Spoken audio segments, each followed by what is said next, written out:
આ નથી કોઈ કેક કે નથી કોઈ આઈસ્ક્રીમ કે નથી આ પુડિંગ. માત્ર 3 જ વસ્તુથી આ નવી જ મીઠાઈ બનીને તૈયાર થશે. આ ઉનાળામાં આ ઠંડી ઠંડી મીઠાઈ બનાવો અને બધાને ખવડાવો. કે નથી બનાવવાની ચાસણી કે નથી જોઈતું તેલ કે ઘી. માત્ર 3 જ વસ્તુથી આ ઠંડી ઠંડી મીઠાઈ બનીને તૈયાર થશે અને મીઠાઈ પણ એવી સોફ્ટ બનશે કે મોંમાં મૂકતા જ ઓગળી જશે. તો ચાલો શરૂ કરીએ. હેલો ફ્રેન્ડ્સ, હું તૃષાસ રેસીપી ગુજરાતીમાં આપનું હાર્દિક સ્વાગત છે. સૌથી પહેલા મીઠાઈ બનાવવા માટે જોઈશે 2 વાડકી ભરીને દહીં. દહીં તમે કોઈ પણ વાપરી શકો છો, ઘરનું જમાવેલું કે પછી માર્કેટનું પણ. જે પણ દહીં લો ને તે એકદમ ફ્રેશ હોવું જોઈએ અને એકદમ ઘાટું હોવું જોઈએ, એટલે વધારે પાણીવાળું ન હોવું જોઈએ. હવે તમે કોઈ પણ એક વાડકી અથવા એક કપનું માપ સેટ કરી લો. તેનાથી જ આપણે બધી વસ્તુ મેજર કરવાની છે, એટલે કે માપવાની છે. હવે આપણે દહીંમાંનું એક્સ્ટ્રા પાણી નીકાળીશું. તેના માટે એક બાઉલ લઈશું અને તેની ઉપર આવી રીતે એક ચાળણીને સેટ કરી લઈશું. તેની ઉપર એક કોટનનું કે એક મલમલનું કપડું મૂકીશું. મેં અહીંયા એક હાથ રૂમાલ લઈ લીધો છે. હવે તેની ઉપર બધું જ દહીં નાખી દઈશું. આ મીઠાઈ તમે ઉપવાસમાં પણ ખાઈ શકો છો અને તેને કોઈ પણ તહેવાર પર બનાવી શકો છો.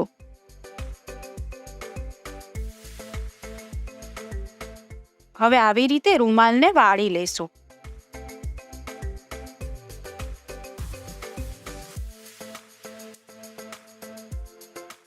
અને તેની ઉપર કોઈ પણ ભારે વસ્તુ મૂકી દઈશું.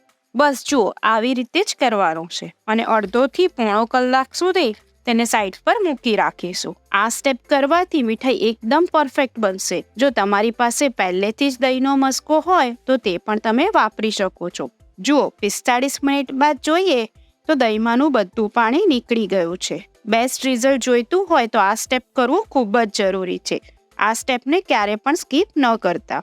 જો વાડકામાં નીચે પાણી દેખાય છે ને, કારણ કે આ પાણી ખૂબ જ પોષક તત્વો વાળું છે. તો તેને તમે લોટ બાંધવામાં અથવા કોઈ રસાવાળા શાકમાં અથવા ગ્રેવીવાળા શાકમાં વાપરી શકો છો. હવે આ પાણીને ફેંકતા નહીં. હવે જે દહીંનો મસ્કો એટલે કે જાડું દહીં તૈયાર કર્યું છે તેને એક બાઉલમાં લઈ લઈશું. આ દહીંને હંકડ કહેવાય છે, એટલે લટકાવેલું દહીં એટલે કે મસ્કો. હવે દહીંને કોઈ વિસ્કર અથવા ચમચીની મદદથી સારી રીતે ફેટી લઈશું. જુઓ કેવું સરસ એકદમ પાણી વગરનું સ્મૂથ ટેક્સચર વાળું દહીં તૈયાર થઈ ગયું છે. બસ ધ્યાન એ રાખવું કે કોઈ લમ્પ્સ ન રહે. આપણે હંમેશા વિચારીએ કે ઓછી મહેનતમાં અને ઘરની જ વસ્તુથી કોઈ મીઠાઈ બનીને ફટાફટ તૈયાર થઈ જાય, તો ત્યારે તમે આ રેસીપી બનાવો અને ખાવાવાળા પણ તમારા વખાણ કરતા નહીં થાકે.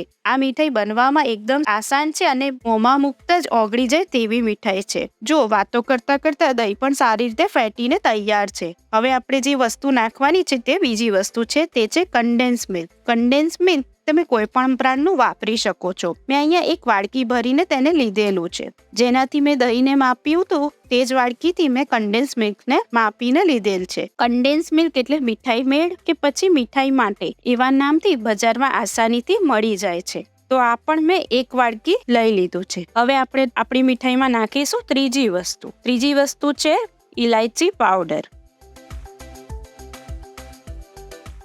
ના કોઈ તેલની જરૂર છે કે ના ચાસણી બનાવવાની જરૂર છે. મસ્ત 3 જ વસ્તુથી બનતી આ મીઠાઈ છે.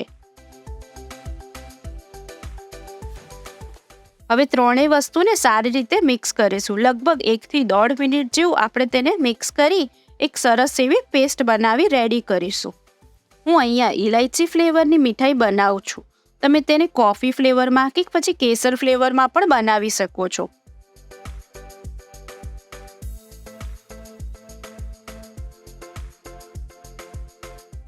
હવે હું લઈ રહી છું એક કેક ટીન. તમે અહીં કોઈ પણ ડબ્બો, વાડકો કે પછી નાની નાની વાડકીઓમાં પણ આ મીઠાઈને બનાવીને સેટ કરી શકો છો. હવે કરીશું આ ટીનને ગ્રીસ. ગ્રીસ કરવા માટે થોડું તેલ અથવા ઘી લઈ તેને ગ્રીસ કરી લઈશું.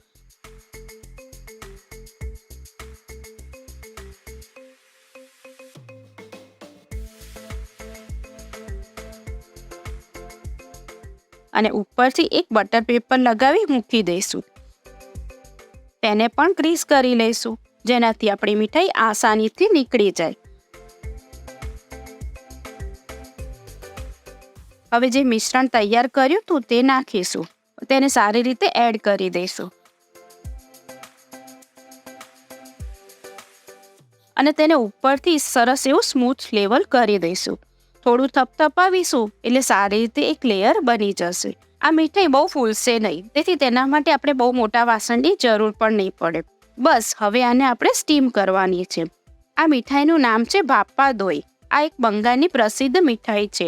ભાપા દોઈ એટલે વરાળમાં પકવેલું દહીં. સ્ટીમ આપવા માટે એક કઢાઈ લઈ લઈશું. તેમાં આવી રીતે કોઈ સ્ટેન્ડ મૂકીશું અને સ્ટેન્ડ ન હોય તો કોઈ ડીશ કે વાડકી આવી રીતે સેટ કરી દઈશું, જેનાથી ઉપર ટીન મૂકી શકીએ. હવે કઢાઈમાં 2 ગ્લાસ જેવું પાણી નાખીશું અને તેને ઉકળવા માટે ઢાંકીને મૂકી દઈશું. તમે અહીંયા ઢોકળિયું પણ વાપરી શકો છો. પાણી ઉકળી ગયું છે, તેના માટે ધીરેથી ટીનને મૂકી દઈશું અને તેને પણ ઢાંકી દઈશું. અને હવે કઢાઈને પણ ઢાંકીને 20 મિનિટ જેવું પકવવા દઈશું. 20 મિનિટ થઈ ગઈ છે. આને ચેક કરીએ તો જુઓ કેવી સરસ બનીને તૈયાર થઈ છે આપણી મીઠાઈ. આને ચેક કરવા માટે ટૂથપીક કે ચપ્પુ નાખી ચેક કરીશું. જો તે ચોખ્ખું આવે તો આપણી મીઠાઈ બનીને એકદમ તૈયાર છે. વાવ, એકદમ સરસ અને પરફેક્ટ મીઠાઈ બનીને તૈયાર છે. હવે આને સાચવીને કાઢી લઈશું અને આને રૂમ ટેમ્પરેચર પર આવવા દઈશું. અને પછી તેને 3 કલાક જેવું ફ્રીઝમાં ઠંડુ થવા મૂકીશું.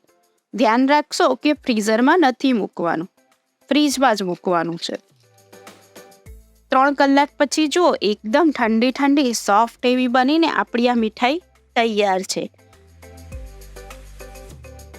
હવે આને સરસ રીતે ડીમોલ્ડ કરી લઈશું અને તેને કટ કરીશું. જુઓ એકદમ પરફેક્ટ એવી આપણી બંગાળી મીઠાઈ ભાપા દોઈ બનીને તૈયાર છે. હું અહીંયા થોડા ડ્રાય ફ્રૂટ અને તૂટી ફ્રૂટીથી ગાર્નિશ કરું છું. બિલકુલ ચીઝ કેક જેવી લાગે છે ને મીઠાઈ, એકદમ મુલાયમ, સોફ્ટ અને ઠંડી ઠંડી મીઠાઈ. જો તમે હજી સુધી અમારી ચેનલને સબસ્ક્રાઇબ નથી કરીને તો રાખવાની જુઓ છો, હમણાં જ ચેનલને સબસ્ક્રાઇબ કરો અને સાથે બેલ આઇકન દબાવો, જેથી અમારા વિડીયોની નોટિફિકેશન જલ્દીથી તમને મળી જાય. Thank you for watching hour video.